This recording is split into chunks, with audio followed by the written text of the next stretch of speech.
Un conjoint qui rentre tard du travail, des repas silencieux, on s'évite ou on se croise dans la maison.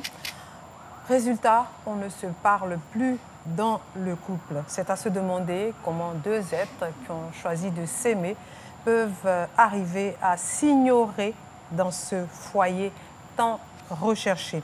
Comment et pourquoi éviter d'en arriver là? On en parlera ce soir dans la petite causerie. Mesdames et messieurs, bonsoir.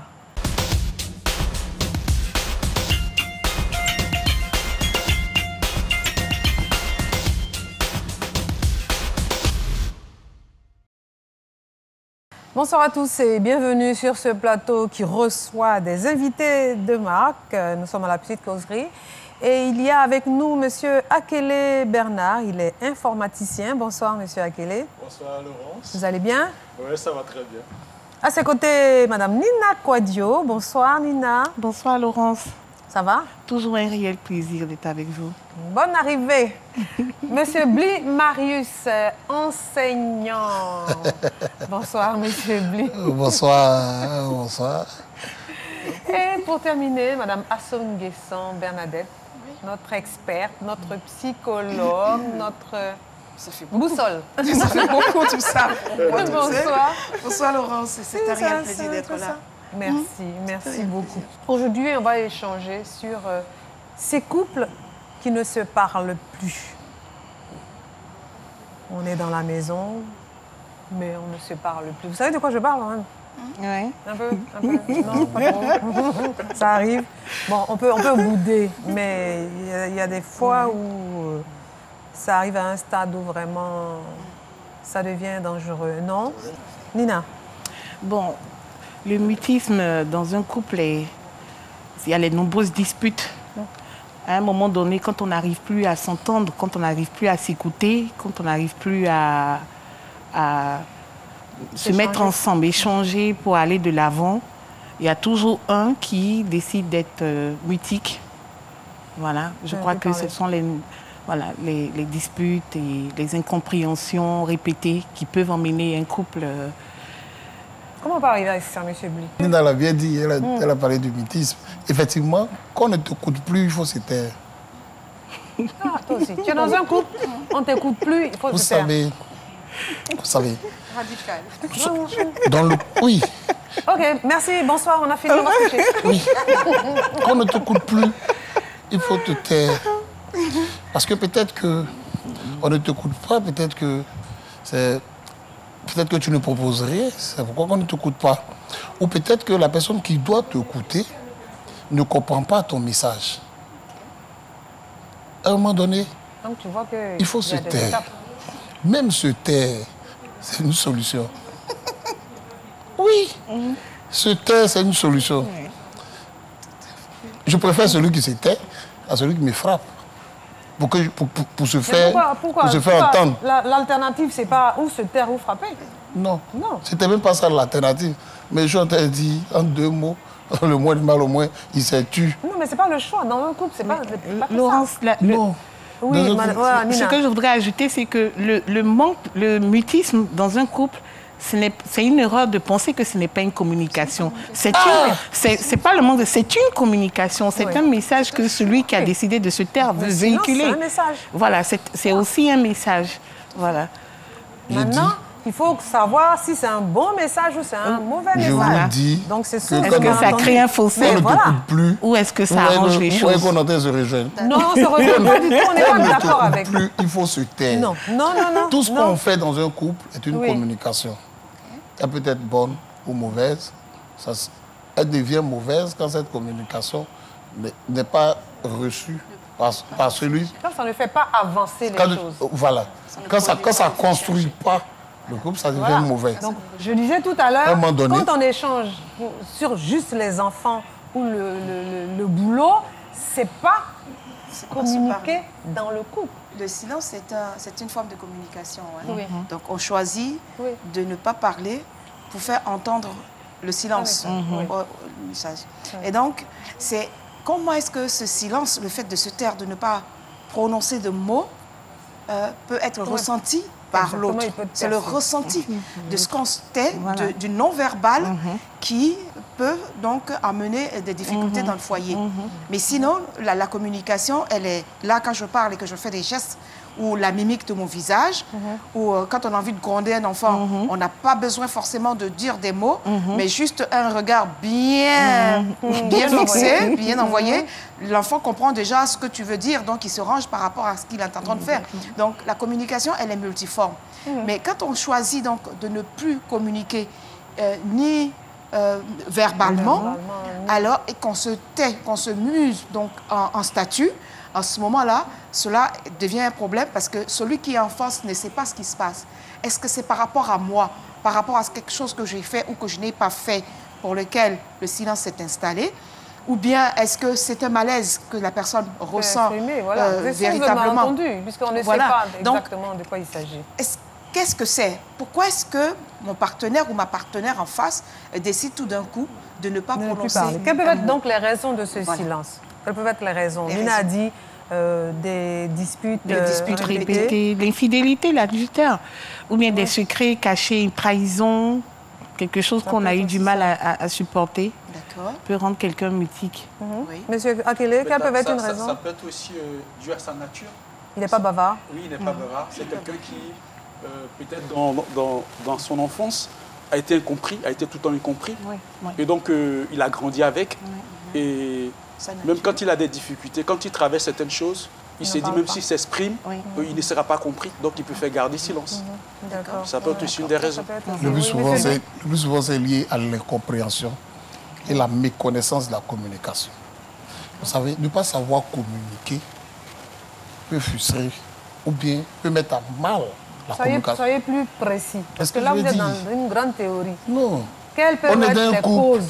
Il y a certaines personnes... Qu'est-ce qui peut se passer dans un couple et puis un des conjoints décide de ne pas parler? Ça, c'est concret, ça. Ça, c'est pas la communication. Ça peut être la méconnaissance de la communication. Certaines personnes ne savent pas s'exprimer. D'accord. Certaines personnes ne savent pas s'exprimer. Certaines personnes n'ont pas un bon vocabulaire. D'accord. Est-ce qu'on se comprend? Tout à l'heure, on parle de conjoint. On est dans le couple, c'est sa façon. Donc, c'est quelqu'un que tu as choisi. Oui. Voilà. Mais ce n'était pas seulement, on ne choisit pas seulement en fonction du niveau de langue ou en fonction de la façon de s'exprimer. Plusieurs caractères, non, vous savez que le choix, les choix là, c'est personnel. Le monsieur peut choisir pour plusieurs raisons. Peut-être que c'est pas ce qu'il recherchait, il a pu mettre en avant d'autres qualités. Est-ce qu'on se comprend? Mais il a peut-être une femme, ou bien elle a un mari qui est violent dans l'expression, ça peut freiner la communication. D'accord. Est-ce qu'on se comprend? Il est violent dans l'expression, il a une façon de faire, sa communication est rude. On peut arrêter de communiquer avec lui pour peut-être... se protéger? Non, mais pas seulement pour se protéger, mais pour mieux le connaître. On est dans un couple. J'ai dit que l'objectif du couple n'est pas... On n'est pas en guerre. On cherche toujours à trouver la solution. Tout à fait. On cherche toujours à trouver la solution. Donc, peut-être pour mieux le connaître, pour savoir comment échanger avec lui et pour mieux l'appréhender. Autre chose, comme je l'ai dit tout à l'heure, ça peut être l'incompréhension. Ça peut être l'incompréhension. Il y a des gens, quand ils s'expriment, c'est difficile à saisir. Certaines personnes ont... Vous savez, chacun vient de son univers et puis on se retrouve dans ce couple-là. Il y a des gens qui ont reçu une éducation militaire, d'autres ont reçu une éducation vraiment constituée. Quand j'exprime, je n'arrive pas à bien exprimer. Donc, comme on ne me comprend pas, je peux me taire, observer, et puis peut-être qu'à partir des conséquences, ou bien à partir des erreurs, enseigner, ou bien faire passer le message que je voulais faire passer. Tout ça... Donc, ça peut être incompréhension. Voilà. Tout ça, ça fait partie du couple. Je voudrais dire aussi, c'est que généralement, au début, dans le couple, tout est rose. Oui, on s'entend, oui, on s'écoute et tout. Et c'est quand on commence les années commencent à passer que les incompréhensions et les mauvaises paroles aussi créent des fossés et le silence vient s'installer dans le couple. Donc, je crois qu'au départ, on apprend, on se connaît déjà, on sait comment communiquer avec l'autre. Maintenant, c'est des frustrations qui n'ont pas été guéries, qui font que il y a... Dans le couple... Laissez-la finir. Parce que moi, cette histoire de... On apprend à se connaître, même quand on n'est pas encore entré dans le ménage, il y a des signes qui ne trompent pas. On rentre parce qu'on est amoureux. On se dit qu'on va résoudre. on peut régler. Surtout les femmes, je vais le changer. Voilà, je vais le changer. Il a fait ça avec l'autre, mais avec moi, j'ai ma méthode. On se rend compte qu'on n'arrive pas. Voilà, c'est pas de la magie. Donc, moi, cette histoire de... On apprend à se connaître, on se connaît. C'est vrai qu'on est convaincu maintenant qu'on ne va peut-être pas pouvoir te changer. Et on doit changer aussi les méthodes, pourquoi pas, d'où le mutisme. Ça peut être aussi le refus d'écoute, le refus d'écouter. Je veux dire, on échange... Pourquoi vous hochez la tête comme ça, monsieur Akele? Mais répondez, enfin. Bon, j'écoute bien, ça veut dire que je suis d'accord avec ce que vous dites actuellement. Et le refus d'écoute, oui. C'est-à-dire qu'il y a un qui est autoritaire et qui donc... il n'écoute pas. Il y a que moi qui parle. On suit juste ce que je dis. Il est très directif et il n'accepte pas la contradiction ou même qu'on complète ou qu'on réoriente les choses. C'est moi qui ai le pouvoir de parole et de décision. Et donc, on ne suit que moi. Et donc, tout ce que l'autre peut apporter est irrecevable. Exactement. Et donc, est-ce que ça, notre culture ne facilite pas ça? Parce que c'est l'homme... La culture ivoirienne, parce que c'est celle-là que je connais le mieux, et par extrapolation à la culture africaine, dans l'éducation qu'on donne à la femme, on éduque la femme pour qu'elle se taise dans toutes les circonstances. Que ce soit dans son foyer, que ce soit dans la vie de tous les jours, même dans la société, la femme est éduquée pour qu'elle se taise, c'est-à-dire qu'elle garde le silence. Et donc, beaucoup de femmes, et toute la majorité des femmes, entrent dans le mariage avec cette culture de ce que je dois pouvoir me taire, même quand je sais que mon mari, mon partenaire va sur une voie qui n'est pas la bonne. Je dois garder le silence. Cela part dans la soumission que nous avons, qu'on dit, la femme doit être soumise et tout cela. Maintenant, malheureusement... Est-ce que ça peut être pris comme un problème? Est-ce que ce type de silence-là... Non, ce n'est pas un problème en tant que tel. C'est bien au contraire signe de respect pour celui qu'on a épousé. Garder le silence quand le mari hausse la voix, quand le mari n'est pas d'accord, quand il a donné une position ou ne pas pouvoir même argumenter ce qu'il dit ou donner sa position, et garder le silence, c'est signe de respect pour son conjoint. Donc, c'est ce que la culture nous apprend. Malheureusement, aujourd'hui, vous et moi, nous sommes tous dans une autre culture, ou du moins nous sommes en train complètement de sortir. La culture de la communication. La culture de la communication. Il y a beaucoup de moyens de communication. Je suis pas d'accord avec, mais bon. De moyens de communication. On n'est pas dans une autre culture. On est dans un monde moderne. On n'est pas dans une autre culture, on est toujours dans la même culture. On n'est plus dans la même culture parce que votre enfant aujourd'hui, est-ce que, peut-être par bonheur pour vous, votre enfant parle votre langue maternelle. Sa culture aujourd'hui, votre enfant va s'identifier aux petits Européens, aux petits Français pour faire vraiment caricature, parce que c'est celle-là qui nous a été imposée, c'est ce que nous avons intériorisé, c'est ce que nous avons aujourd'hui. Votre enfant va à l'école, elle a les valeurs, écoutez tout cela. Quand l'Occident, ce que vous appelez le modernisme, moi je dis l'Occident, ce que vous appelez l'Occident vous dit, quand vous parlez à une personne, il faut la regarder en face. Il faut la regarder en face pour parler. Ça, ce n'est pas notre culture. Aujourd'hui, votre enfant aura tendance à vous parler et à vous parler en vous regardant. Ou même vient dire, mais papa, ça ne se fait pas, papa, ça ne se dit pas, papa, tu es comme ceci, papa, tu es dépassé.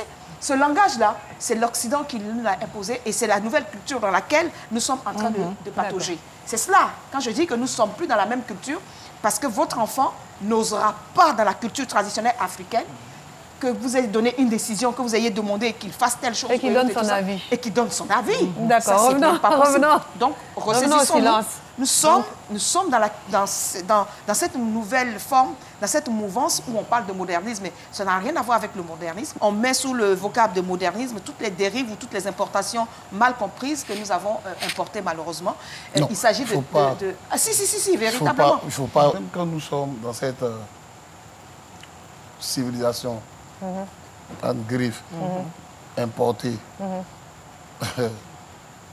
le silence dans le couple existait dans nos sociétés traditionnelles. Non, mais d'accord. Et ce silence dans le couple n'est pas lié à une tierce culture comme aujourd'hui. Le silence dans le couple est lié au fait que nous sommes dans une société africaine dans laquelle l'homme en tant que chef de famille dans cette société, d'accord, voilà, la relation qu'on a. C'est lui qui a l'autorité, quoi. La relation qu'on a avec sa femme, c'est que c'est lui qui a l'autorité. Et ce silence peut être lié. Cela peut être lié à l'incompréhension sur la manifestation de l'autorité. Laurent, ce que je voudrais dire, c'est qu'on parle d'un couple qui avait l'habitude de communiquer et d'échanger sur tout, de donner de part et d'autre, on donnait des avis. Et à un moment donné, il y a un qui arrête de donner son avis, il y a un qui arrête de dire où il va, il y a un qui arrête de communiquer. Donc on ne parle pas d'un couple, des couples de nos parents, où la femme, elle obéissait, elle ne donnait pas son avis, on lui dictait tout. On parle d'un couple. Rappelez-vous qu'on disait que la nuit portait conseil. La femme donnait son avis. C'était leur moyen de communication. Monsieur on a compris. D'accord. Mais on parle de maintenant. Ça devient un problème quand ça commence à faire mal. Oui. Parce que là, ça devient une violence sans coup, en fait. Exactement. Voilà. Et c'est de ça qu'on doit parler. Exactement. Mais ça s'installe à quel moment? Parce que quand on vit en couple, on a besoin souvent d'être compris. On a besoin souvent d'être consolé face à certaines choses. Parce que le monde d'aujourd'hui est un monde de stress. Exactement. Je peux quitter au travail, et puis au travail, peut-être que j'ai subi plein de choses. Mais je n'ai pas envie de parler. Je viens et je suis assis. Et je vais faire silence autour de moi. Parce que je vais digérer ce qui s'est passé. Exactement. Donc le vrai problème s'installe dans la gestion de ce silence. Tout à fait. Exactement. Parce que quand je viens, on n'a pas fait d'histoire, il n'y a rien, on a l'habitude de changer tout et tout. Et quand je viens, que je suis assis, et qu'on me harcèle de questions. Non, justement, c'est ce qu'il faut pas faire. Comment ça me harcèle de questions? Pourquoi tu viens, tu ne salues même pas? Pourquoi tu viens? C'est comme si, à partir d'un moment, il y a quelque chose qui va sortir parce qu'il est exacerbé. Et c'est un coup qui s'en va. Tout à fait. Et quand ce coup arrive... Aussi rapidement. Ce que je voudrais dire... Non, et quand ce coup arrive, l'autre, du coup, il rentre aussi dans sa coquille. Et quand il rentre dans sa coquille, il va s'éloigner. Et c'est là que ça commence à prendre forme véritablement. Parce que chacun a son petit coin dans la maison où on ne peut plus véritablement rire parce qu'on a peur de la réaction de l'autre. Ce que je veux dire, ce que je voudrais dire, c'est que si rentrer un soir et être silencieux, c'est différent d'un mutisme.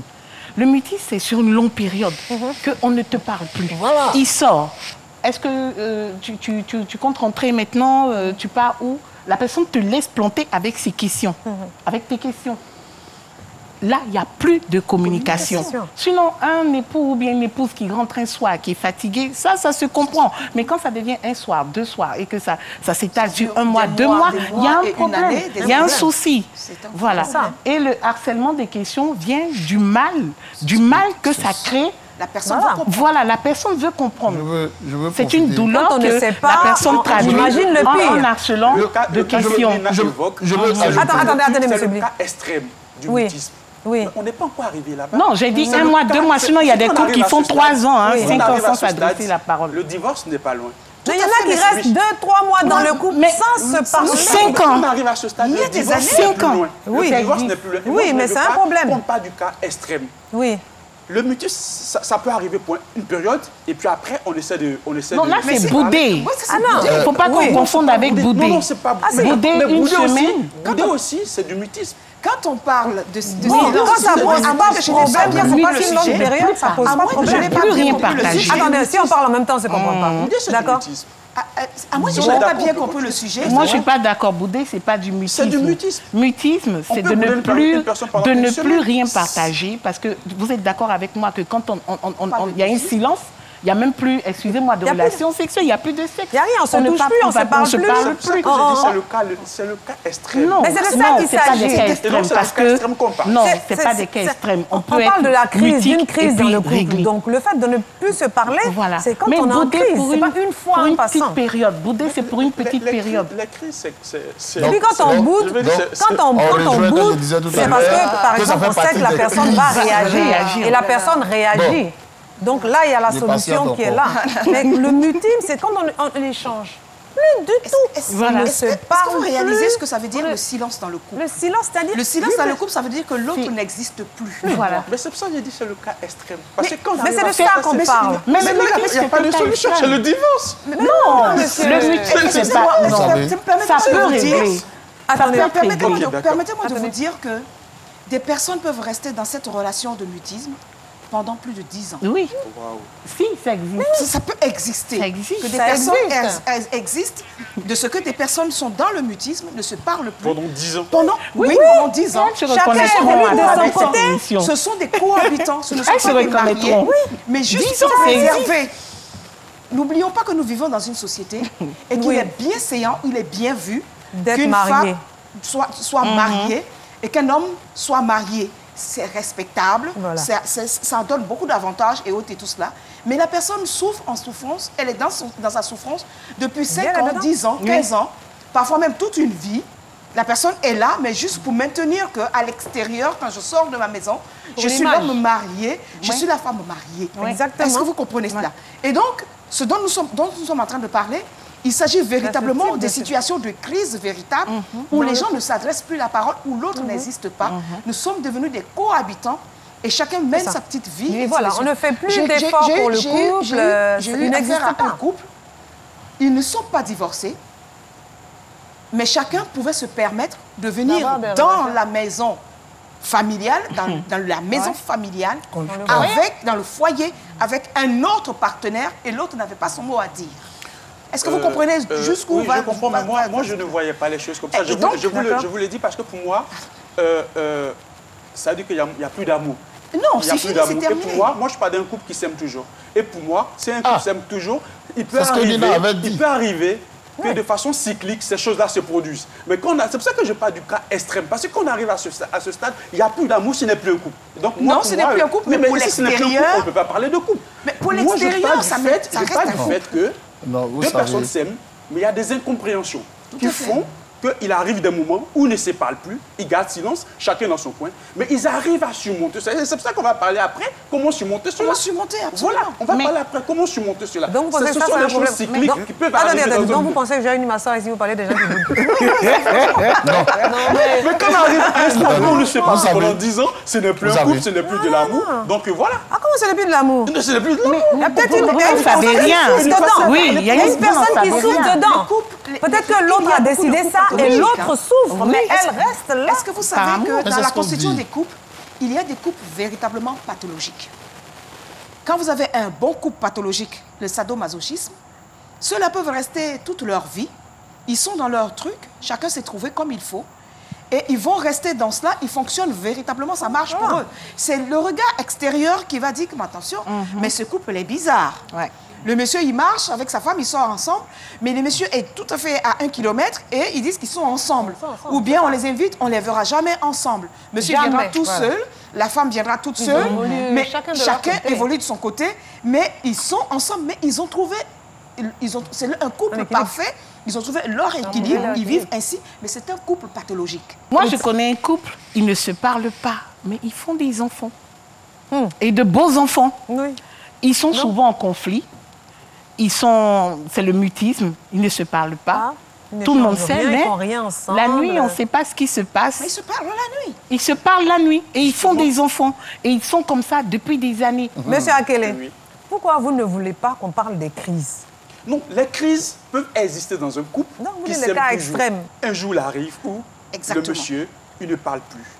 Ou la femme. Il garde silence pendant... Oui, le monsieur ou la femme, excusez-moi, c'est vrai. Le monsieur ou la femme ne parle plus, ne veut plus échanger avec l'autre.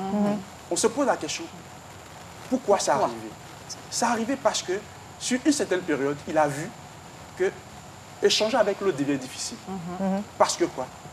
Quand je lui dis certaines choses, je ne reçois pas en retour ce que j'attends. Parce que j'ai besoin peut-être d'être réconforté, mais là, on se moque de moi. C'est le contraire que je reçois. C'est frustrant. Je me dis, OK, la prochaine fois, je ne lui parlerai plus de ce genre de choses. Donc, c'est compte tenu de plusieurs frustrations, de plusieurs attentes qui ne sont pas comblées, qui fait que le monsieur, il ne parle plus, ou la dame ne parle plus. D'accord. Voilà. On est d'accord dessus. On est d'accord dessus. Donc, comment réagir? Justement. Comment réagir face à, quand tu te rends compte qu'il y a un silence de ton conjoint? OK, d'accord. La première des choses à faire, tu réalises cela, tu ne changes pas de comportement, tu t'approches, tu lui demandes si tu peux échanger sur ce sujet pour lequel il entretient un mutisme. Comment tu sais? Non, mais parce que je le connais, c'est mon mari ou bien c'est ma femme. D'accord. Voilà, on se connaît, comme vous l'avez dit. D'accord. Ce n'est pas son comportement habituel.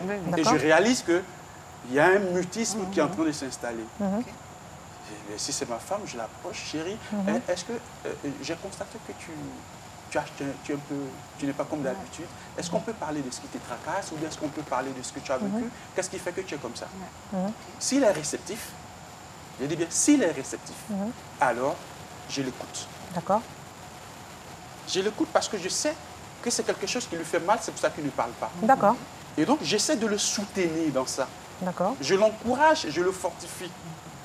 Il saura alors que je suis une aide. D'accord. Dans ce cas bien précis. Dans ce cas bien précis. Si il dit qu'il ne veut pas en parler, je ne force pas, je ne le harcèle pas. Je le laisse tranquille. D'accord. Mais entre-temps, je m'occupe de moi. Ça veut dire quoi? Je fais tout pour ne pas qu'il ressente un rejet de ma part. Je suis là, je me comporte comme d'habitude, mais je le laisse ce petit moment-là ou peut-être qu'il a besoin de méditer, parce que l'homme... Donc on le laisse bouder un moment et puis après on revient. Pas, bon, enfin, nous, on peut interpréter comme on veut, mais peut-être que c'est quelque chose de sérieux qu'il est en train de vivre. Moi, je n'appelle pas ça bouder. D'accord. Voilà, il est en train de traverser quelque chose de très pénible. Moi, je n'appelle pas ça bouder. Donc je le laisse. Je le laisse comme ça, mais je ne change pas de caractère, parce que c'est ça qui fait mal. Je ne change pas de caractère. Je fais ce que j'ai à faire. On essaie de parler. Voilà, je m'occupe de moi. Et puis, il va voir que je n'ai pas changé. Ça va lui passer, ça passe forcément. Et quand ça va lui passer, oui, ça passe. Ça passe le plus souvent. Non, ça passe quand il n'y a pas d'échange violent, tout. Ça passe. Parce qu'après, il te regarde et puis il réalise qu'il est en train il est un peu à l'écart. C'est comme ça. Il réalise qu'il est un peu à l'écart. Il va venir vers toi. Il va faire comme si rien n'était. Il va commencer à causer tout et tout. Mais tu cherches le bon moment. Oui, tout à fait. Tu cherches le bon moment. Bon monde, oui, c'est comme ça. Tu cherches Nina, le bon comment moment. on peut réagir? Et tu échanges maintenant sur ce sujet avec lui. Tu lui fais comprendre que on est amené à communiquer, à se parler.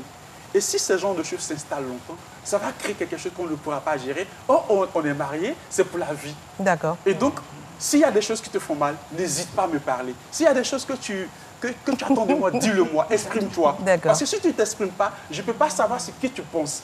Et ça va mettre en mal notre foyer. Arrêtez d'infantiliser les choses. Ça va, on a compris, monsieur. C'est bon, monsieur Aguirre, on a compris. Je vais un peu dans le même sens que lui. Quand on pose plein de questions, c'est parce qu'on a mal et qu'on n'est pas rassuré sur les sentiments. Parce que quelqu'un qui est mutique, tu te demandes, est-ce qu'elle m'aime encore ou bien est-ce qu'il m'aime encore ou bien c'est parce qu'il voit quelqu'un d'autre? Parce que le mutisme tue le couple plus vite que l'infidélité. Voilà. Donc, ce rejet-là fait mal à la personne qui subit. Maintenant, les solutions, c'est que quand tu vas poser des questions que la personne n'est pas réceptive, comme il a dit, tu le laisses. Et pendant ce temps, qu'est-ce que tu fais? Parce que forcément, tu vas avoir mal. Voilà, il faut t'occuper, comme il a dit, il faut t'occuper. Tu attends patiemment que la personne... Mais si par exemple, tu as quelque chose à te reprocher, est-ce que c'est pas si tu as des choses à te reprocher, du moment où elle refuse de communiquer avec toi, tu ne peux pas l'obliger. Parce qu'il faut que la personne... Il faut respecter le silence. De toute façon, dans ton comportement, quand toi aussi tu es silencieuse, tu vas pas, ça c'est pas un silence pour montrer que bon, je m'en fous, voilà, tu fais comme tu veux, ça me dit rien. C'est un silence, tu respectes le silence de la personne, tu restes silencieux aussi, mais c'est en te disant, voilà, c'est dans le regard. Même de temps en temps, le regard, ça, quand vous êtes ensemble, ça, même quand vous ne vous parlez pas, il y a toujours des moments, il y a toujours des... Voilà. Dans le regard, la personne doit sentir la tendresse pour dire que j'ai un profond regret, je suis prête à parler ou bien je suis prêt à parler quand tu le voudras. Voilà. Maintenant, quand la personne sera prête à parler, il faut l'écouter. Oui. Parce qu'il y a un truc qu'on fait souvent dans les couples, on n'écoute pas. On laisse la personne parler en pensant à la réponse qu'on va donner à la personne. On dit, parle, mais c'est ce que je vais te dire là, tu vas voir. Par rapport à ce que tu m'as fait. Voilà, si la personne est mythique, c'est qu'elle a vraiment mal. Tu la laisses parler. Toi aussi, tu as mal, mais tu la laisse parler. Et je pense que, voilà, il faut savoir écouter. C'est important, voilà, c'est important. C'est important. Écouter. Monsieur Blé. C'est continuer à une personne spéciale pour le partenaire. Vous savez, Nina s'est mariée parce que c'est l'homme spécial pour Nina. Si demain, il y a cette situation qui se présente, monsieur va continuer à être un homme spécial en trouvant la stratégie pour résoudre. Par exemple, on peut changer l'atmosphère de la maison. C'est possible de changer l'atmosphère de la maison. Ça peut être par l'invitation d'un couple ami. Parce que souvent, la personne peut ne pas parler, mais quand on invite quelqu'un dans les causeries et autres, on peut faire sortir quelques éléments sur lesquels je peux m'appuyer pour rebondir sur la situation que moi je veux traiter. En invitant la personne, moi j'ai un objectif. Quand il y a des étrangers déjà... Par exemple, quand c'est des couples qui sont un peu plus âgés, avec des enfants plus âgés, on peut faire revenir les enfants à la maison pour... C'est changer l'atmosphère, en tout cas trouver la stratégie pour changer l'atmosphère de la maison. Pour le faire rester à la maison, quoi. Quand on s'installe dans cette situation de couple à la maison, il faut savoir aussi que en ce moment-là, le cadre même commence à ne plus plaire. Il faut inventer des sorties de couple. Je suis d'accord. Il faut continuer à être une personne spéciale. Ne pas changer cela. Mais s'il rentre tous les jours à 22h, c'est difficile de prévoir une sortie. Non, mais même s'il rentre à 22h, on peut sortir à 23h. C'est ma femme. On est sorti à 23h, on est à 23h. À minuit, il y a un problème. Ce qui crée le problème véritable, c'est que quand l'autre rentre dans un mutisme, on veut le suivre dans ça. Ça veut dire quoi? Comme il ne veut pas me parler, j'attends. Quand il va venir me parler, moi aussi, je vais lui donner, comme elle a dit, une certaine réponse. En silence. Donc, il y a un bras d'effet qui commence à s'installer. C'est l'erreur qu'il ne faut pas faire. Bah oui. Oui, c'est l'erreur qu'il ne faut pas faire. Mais en fait, tu restes toujours égal à toi-même. Et elle a dit quelque chose qui est important. Oui. Le regard, il est important. La personne reste dans son coin, elle ne veut pas parler. Mais quand la personne te regarde, la personne sent que tu souffres aussi de son silence. Et ça va transformer la personne. Il faut qu'on sache que quand ces situations s'installent le plus souvent, il y a une autre stratégie que je voudrais proposer. Vous savez, le plus souvent, souvent on ne sait pas, c'est vrai, pourquoi l'autre rentre dans cette position. Mais 3 quarts, souvent, on sait ce qu'on a fait. On sait ce qu'on a fait, mais comme on pense que c'est un épiphénomène, on néglige. On veut nier qu'il y a un problème, quoi. Qu'il y a problème. Le plus souvent, l'autre stratégie, c'est d'éviter même de parler de ça. Directement. Donc souvent, on peut même parler d'autres choses, tout ce qui te plaît par exemple. On peut parler de tout ce qui te plaît, on peut évoquer... Il y a d'autres qui ont une stratégie... dans une bonne ambiance avant d'évoquer le problème. Avant d'évoquer le problème. Une bonne ambiance, et puis quand c'est comme ça, le problème sort bien. Et puis le plus souvent, pendant que le problème est en train de sortir, la solution même vient. Parce que vous savez que ce n'est jamais l'autre la solution, c'est nous-mêmes. Intérieurement, nous avons la solution. Mais il faut que quelqu'un nous écoute pour qu'on partage ensemble ces stratégies. Je veux juste dire qu'un couple naît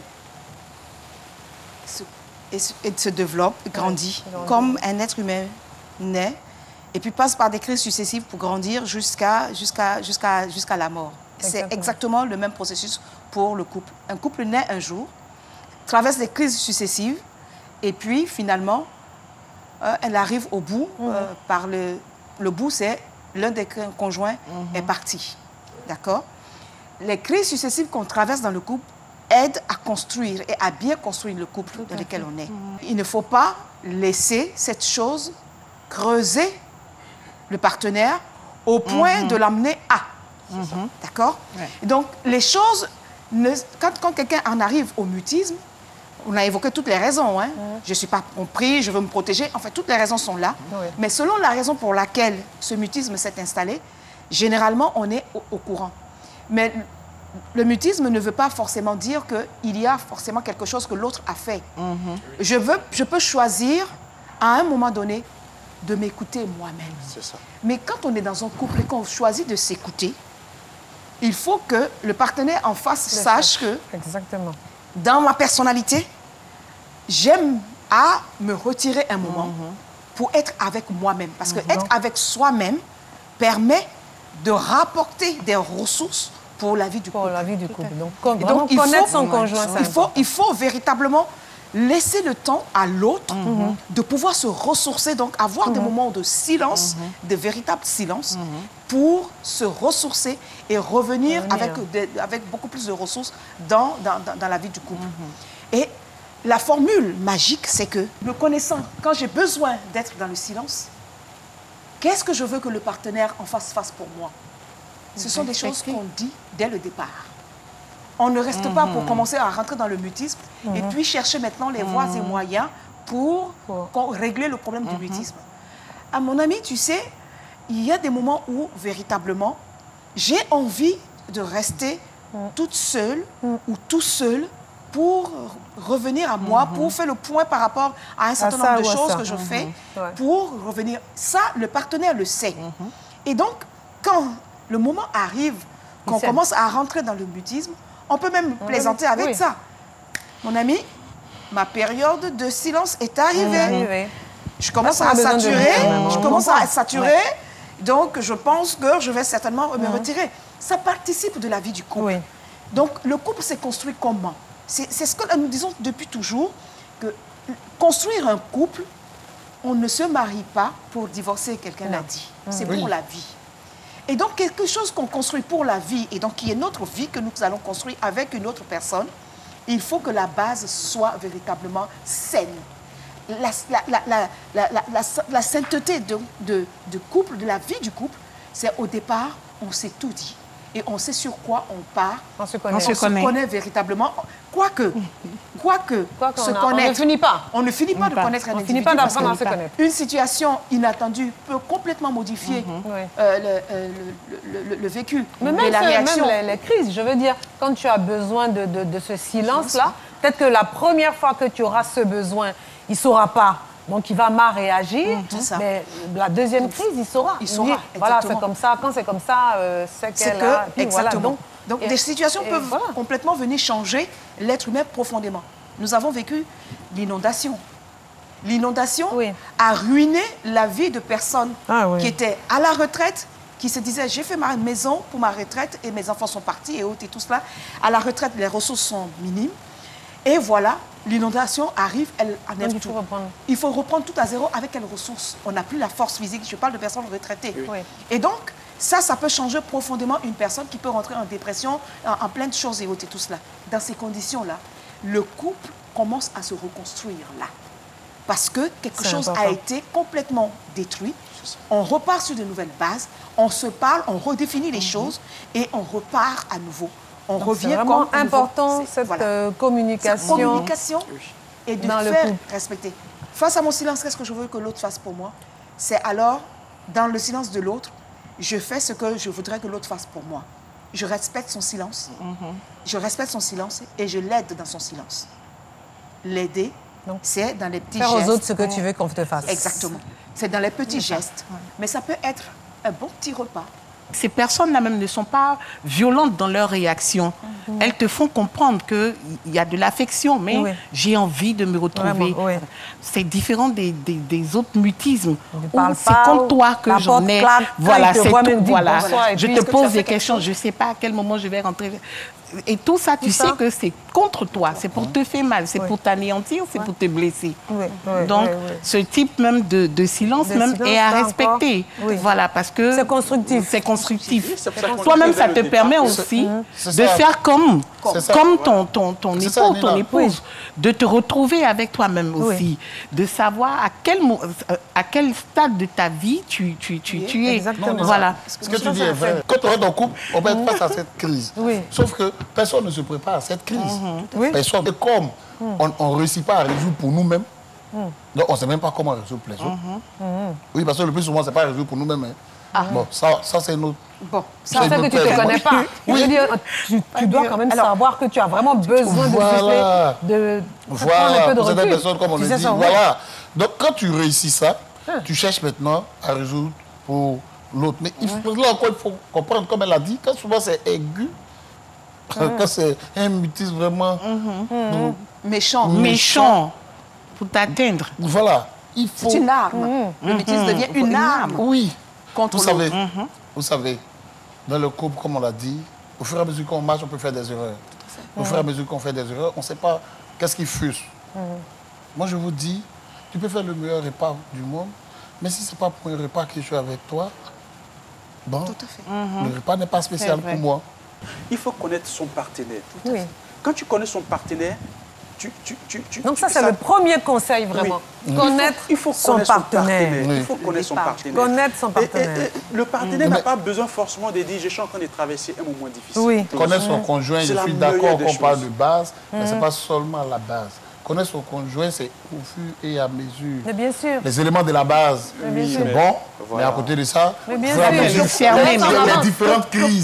différentes crises que nous avons traversées vont nous permettre de nous connaître. Dès le départ, il faut dire les choses, il faut expliquer les choses. Parce qu'on ne laisse pas l'autre imaginer. Le silence, c'est vraiment on ne laisse pas l'autre en train de chercher à comprendre. Parce que l'homme, il est très, très... Il faut ajouter. L'homme est très, très subjectif. Quand non, la personne. Je veux dire, quand tu ne sais pas, tu vas imaginer plein de choses. Et des fois, tu es hors de la plaque, hors sujet carrément, et ça peut dégénérer. Donc, il faut expliquer les choses parce que tant que tu n'expliques pas, l'autre ne peut pas. Il faut parler. Il faut parler. Il faut dire que nous, ce que je fais, ce n'est pas contre toi, ça n'a rien à voir, mais voilà les raisons, mais j'ai besoin d'être sûr. Il faut se parler. Il ne faut pas être faux. Il ne faut pas cacher des choses. Il faut être vrai. Tel que tu es, tu le dis.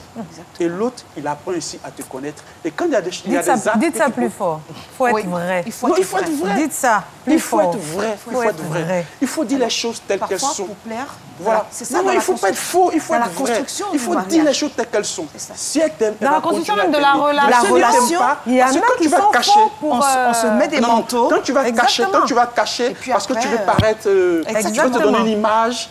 Et quand tu vas commencer à découvrir ce que tu caches, non, mais ça va ressortir. C'est fini. Et ça ressort toujours. Ça ne dure pas longtemps. Donc, il faut être vrai. Il faut être vrai. Même si c'est un défaut que tu manifestes, il faut être vrai. Mais on aime ces qualités et défauts. La personne, ton partenaire va t'aider à surmonter cela. Exactement. Et je pense que ça crée toujours ainsi la communication. Ça ne rompt pas la communication. Mais si tu essaies de cacher des choses et que chaque fois, l'autre est obligé d'imaginer, à partir du moment où la personne va dire, mais moi j'en ai marre. Je ne peux pas continuer à imaginer. Donc moi aussi, ben, si il ne veut pas me parler, je ne parle plus. D'accord. Mais voilà. Donc vraiment, il faut prendre le temps. Il faut prendre le temps d'être vrai dans un couple. Il faut être vrai. Il faut communiquer. Il faut dire les choses telles qu'elles sont. Je pense que c'est vraiment la base, quoi. D'autres conseils, M. Blé? Il faut apprendre à résoudre les crises qu'on rencontre dans le couple. Ça permet effectivement de relever nos défauts qu'on ne peut pas donner comme information. Vous savez, est-ce que quand je vais venir dans la relation, il te dit que moi, quand je n'avais écrit, ça, tu vas découvrir ça. Quand on résout les crises qu'on rencontre, parce qu'il ne faudrait pas faire passer les crises. Non, il faut les résoudre ensemble. C'est-à-dire ne pas avoir peur d'avoir des disputes dans le couple. Bien se disputer. Ça nous permet de nous connaître et ça nous permet d'avancer. Construire le couple. Ça nous permet d'avancer et ça nous permet de donner un couple dans lequel on commence à être soudés. Quand on dit les deux là, ils s'entendent, est-ce qu'on t'a dit le nombre de fois où ils ne se sont pas entendus? Donc, faut pas, donc la soumission, là, ça ne pose pas un problème dans tout ça? Mais, vous savez, même la soumission, des degrés. La soumission, là, ça fait partie de quoi? De notre relation. Mais ça n'a rien à voir avec le fait qu'on soit silencieux ou pas. Je peux ne pas être silencieux ou silencieuse et puis être soumise. La bonne femme, là, elle elle peut être soumise et puis elle parle bien. Et puis on se comprend. Nos parents dont on parle, quand on disait en son temps la nuit, donc c'était des mamans soumises. Mais la nuit, donc on sait, le monsieur, il a tourné dans tout le village, car la nuit, il vient s'asseoir à côté de la mère. Elle lui parle doucement. Ce qu'elle a dit là, tout son malin l'a fait dehors là, c'est ça, il va les répéter. Absolument. C'est ça. Voilà. D'accord. Donc on sait, Nina. Je voudrais souligner quelque chose, c'est que il y a un genre de mutique aussi, ce sont les gros boudeurs, ceux qui ont l'habitude de bouder, c'est-à-dire que c'est leur âme secrète. Quand quelque chose ne va pas, elle décide de ne pas communiquer, elle décide de persécuter son conjoint ou sa conjointe avec son mutisme.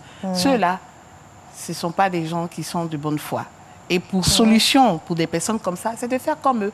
C'est de les laisser aussi, de les laisser bouder un peu. Même ça va prendre le temps que ça va prendre. Mais peut-être que la personne va réaliser aussi que ce n'est plus une arme et que ça ne peut plus t'atteindre comme ça le faisait au départ. Et s'il y a les sentiments, la personne va vraiment avoir peur de te perdre et elle va revoir parce que il y a des silencieux, mais c'est leur habitude. C'est ce qu'ils utilisent pour persécuter ou bien pour... Ouais, c'est une arme. Quand je lui parle pas, là, elle ne dort pas ou bien il ne dort pas. Et ça, c'est pas bien parce que ça tue à petit feu le conjoint ou bien la conjointe. Le couple aussi. Donc, si je ne lui parle pas et que je l'utilise comme une arme, ça veut dire quoi? Je ne suis pas satisfait de ce que j'attends de toi. Et donc, j'utilise cette arme-là pour te faire réagir. En fait, c'est une attente.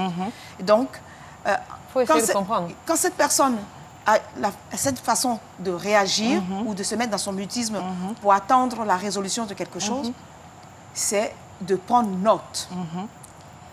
Quand il y a des signes avant-coureurs, quand quelqu'un va courir au silence, il y a des signes avant-coureurs. S'il doit l'utiliser comme une arme, il y a des signaux qui vous disent il va se comporter comme ça, il va l'utiliser comme ça, ainsi de suite. Les champions du mutisme, c'est la femme. Nous avons été éduqués au silence, qui est signe de respect pour le partenaire. Et donc, si on n'a pas les moyens ou les clés pour interpréter ou pour percevoir les signaux que le partenaire émet avant de rentrer dans le mutisme, on ne peut pas anticiper. Une bonne épouse ou un bon conjoint doit pouvoir anticiper le mutisme de son partenaire. Être spécial. Comment? Être spécial. Être spécial, oui. Le spécial, c'est ça, donc, pouvoir décoder tous les signaux qui sont envoyés. Les signaux, on les envoie à tout moment. On les envoie à tout moment. Déjà par la démarche avec laquelle le partenaire entre dans la maison. Ferme la porte. Quand il ferme la porte, déjà on sait s'il est de bonne humeur ou il n'est pas de bonne humeur. Exactement, c'est un signe. Donc c'est un signe que vous notez. Comme dans l'apprentissage donc du couple qui se développe, mais ce sont des choses qu'on note. Et puis ensuite, au moment où la communication est bonne, on se dit, ah oui, mais tu as agi comme ça de telle façon. Il faut communiquer sur ce qu'on a noté. Il ne s'agit pas de le noter pour en faire donc une réserve, pour après le renvoyer à la figure pour dire, eh ben, je te renvoie la balle. Non, on note et ensuite quand la communication est ouverte, on s'explique, on dit, ah mais j'ai constaté que tu as fait ça, tu as fait ça. Est-ce que tu veux m'expliquer ce que ça veut dire ou bien, enfin je ne comprends pas. Voilà. Et la discussion s'ouvre et on s'explique. Mais ce sont les non-dits, cumulés, non réglés, qui finalement, au lieu que ce soit un silence, ça devient une plénitude. Une plénitude de mots, M-A-U-X, sur lesquels on ne peut plus mettre des M-O-T. On ne peut plus rien faire. On ne peut plus rien faire. Et donc, il ne faut pas accumuler les choses pour dire que j'attends le bon moment, j'attends, ou j'encaisse, je suis une femme soumise, ou bien j'ai été éduquée comme ça. Il faut programmer les échanges, il faut programmer. Profiter de chacune des occasions de communication agréables pour poser les problèmes. Il faut prendre du temps. Il faut prendre du temps pour soi, il faut prendre du temps pour le couple. Tout à fait. Mais Laurence, c'est pour ça que c'est important aussi, pendant le silence, que la personne qui subit aussi prenne soin d'elle. Absolument. Il faut qu'elle prenne soin d'elle. Mais c'est quand tu attends que la personne soit prête pour parler, tu ne t'assois pas pour regarder tout ce qu'elle te fait. Mais pendant ce temps, tu t'occupes, tu fais du sport, tu écoutes la musique, tu sors, tu vas manger avec des amis, tu prends soin, tu te fais belle. Tu portes la tenue qu'il aime. Voilà. Tu mets le repas qu'il aime jusqu'à ce qu'il accepte une invitation et que vous puissiez parler. Parce que c'est vrai qu'on se met à deux pour se rendre heureux, mais ton bonheur aussi dépend de toi.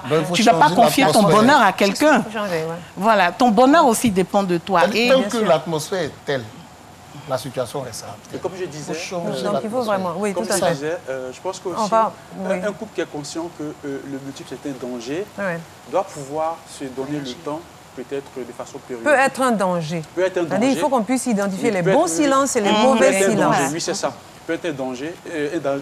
Il faut alors que ce couple-là se donne le temps de façon peut-être périodique. Oui. C'est pas peut-être. De se critiquer un peu. Oui. De se critiquer un peu. Qu'est-ce que je manifeste? Parce que je sais que j'ai des défauts et aussi des qualités. Les qualités, ça fait du bien. Mais les défauts ne font pas du bien. Donc de temps en temps, il faut qu'on se laisse critiquer un peu. Il faut qu'on laisse l'occasion. On se dise un peu la vérité. De dire qu'est-ce que, durant cette période, ou bien qu'est-ce que périodiquement, qu'est-ce que je manifeste qui te fait entrer dans ta coquille, ou bien qui crée une frustration en toi, qui fait que tu peux peut-être ne plus me parler, tout. Et je pense que ces moments-là sont intéressants parce que la personne est à l'aise, parce que c'est toi qui lui donne l'occasion. Voilà. Et la personne te parle avec des mots, parce que la personne sait que si elle n'utilise pas des mots qui... Si elle utilise des mots qui blessent, ça peut créer autre chose. Donc la personne utilise des mots, et des fois tu arrives à lire entre les lignes, parce que la personne ne dit pas exactement les choses, mais tu lis entre les lignes et tu comprends que donc quand je fais telle chose, ça lui fait du mal. Donc, du coup, tu es conscient. C'est bon. Tu es conscient et donc tu fais des efforts, parce que c'est pas automatique. Bon. Tu fais des efforts pour ne plus répéter ce genre de choses. Exactement. Parce que tu sais que c'est ta femme, tu dois la rendre heureuse. Voilà. C'est ton homme qui doit le rendre heureux. Donc, tu ne vas pas quand même multiplier les défauts des choses pour c'est l'objectif. Voilà. Donc, je pense que ces moments d'écoute, ces moments de critique sont quand même aussi importants. Il faut programmer. Éviter il faut programmer. Voilà. Je pense que quand on le fait dans le bon cadre, dans les bonnes conditions, ça rassure et on peut être franc et vrai, comme il a dit. C'est important. Se donner des vacances. Se donner des vacances. C'est ça. En dehors des enfants. Bien sûr. Bien sûr. Bien sûr. Se donner du temps. Et l'installer comme des habitudes dans le couple, comme une routine. À des périodes bien précises. Généralement, c'est vers la fin de l'année qu'on veut faire tous les bilans. Mais on peut faire le bilan de notre couple en dehors de la période de fin d'année. La période de fin d'année concerne toute la famille. Mais avant cela, on peut choisir une autre période où c'est notre moment à nous. On va conclure. Le silence dans un couple peut être un facteur négatif, un facteur qui tue le mariage. Et donc, il faut donc en prendre conscience et essayer de mettre tous les ingrédients nécessaires, les ingrédients dont on a parlé, pour éviter cela et vivre, parce qu'on sait que vivre ensemble, ce n'est pas fait des histoires. On se marie parce qu'on s'aime. Et donc, il faut éviter tout ce qui pourrait entraîner un mutisme. Cela veut dire qu'il faut une communication saine. Il faut être vrai, je le répète encore, pour qu'on puisse éviter ce genre de situation. Voilà. D'accord. Nina? Voilà. Ce que je pourrais dire, c'est que il faut accepter de reconnaître ses défauts. Il faut accepter de reconnaître ses défauts. Il faut faire un mea culpa. Comme elle l'a dit, c'est vrai, il faut sortir hors de la maison, mais quand on décide de se parler, il faut même avant d'aller pour parler, savoir quels sont nos défauts. Et quand tu commences à l'exposer à ton conjoint ou à ta conjointe, elle sait qu'il y a ce côté vrai là, qui a envie de faire quelque chose de bien, qui a envie d'aller de l'avant. Voilà. Donc, moi, je crois que c'est surtout ce conseil-là que je peux donner. Merci, Nina. Monsieur Bly? Oui. Ce que je peux dire aux uns aux autres, c'est qu'il faut vivre sa vie de couple pleinement. Il faut affronter toutes les situations qu'on va rencontrer, faire l'effort de les résoudre. Sinon, on va se retrouver dans une telle situation. Et ce n'est pas bon d'arriver à ce niveau. Ce qui est conseillé, si jamais on arrive là, c'est de faire confiance à l'amour.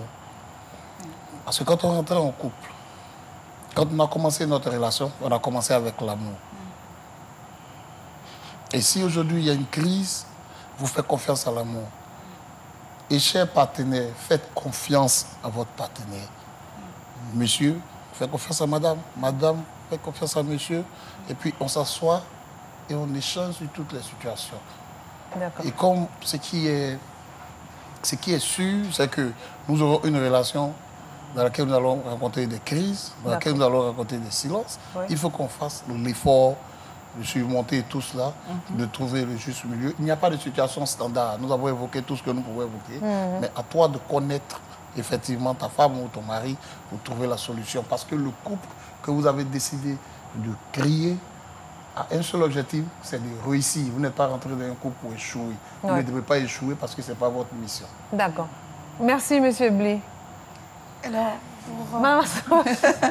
Alors, le silence dans le couple est un danger, surtout quand on l'utilise comme une arme. De temps en temps, une crise passagère fait grandir le couple parce que justement, ce sont les crises successives. Comme il y a la crise de l'adolescence, il y a la crise dans les couples, comme on dit, le démon du midi, et ainsi de suite. Il y a des crises successives, tout cela pour construire le couple. Mais l'être humain que nous sommes des êtres de parole. Nous sommes des êtres de parole. Les animaux ont un langage différent du nôtre. Nous sommes des personnes qui verbalisons. Et donc, il ne faut pas que nous nous privons de verbaliser pour devenir des personnes muettes. Communiquer, c'est véritablement se dire tout.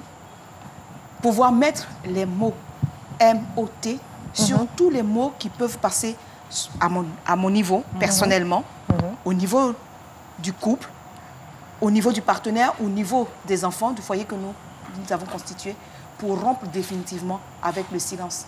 C'est une forme de communication, mais cette forme de communication tue le couple. Et donc, éloignons-nous-en le mieux et le plus tôt possible. Voilà, merci. Merci à tous. Alors, on a parlé du silence dans le couple. On a tous compris. Hein. Il est important vraiment d'identifier les bons et les mauvais silences parce qu'on en a besoin aussi. Et en même temps, c'est un danger. Nous allons nous séparer. Retenons une chose, le silence fait mal dans le couple. C'est une violence sans violence.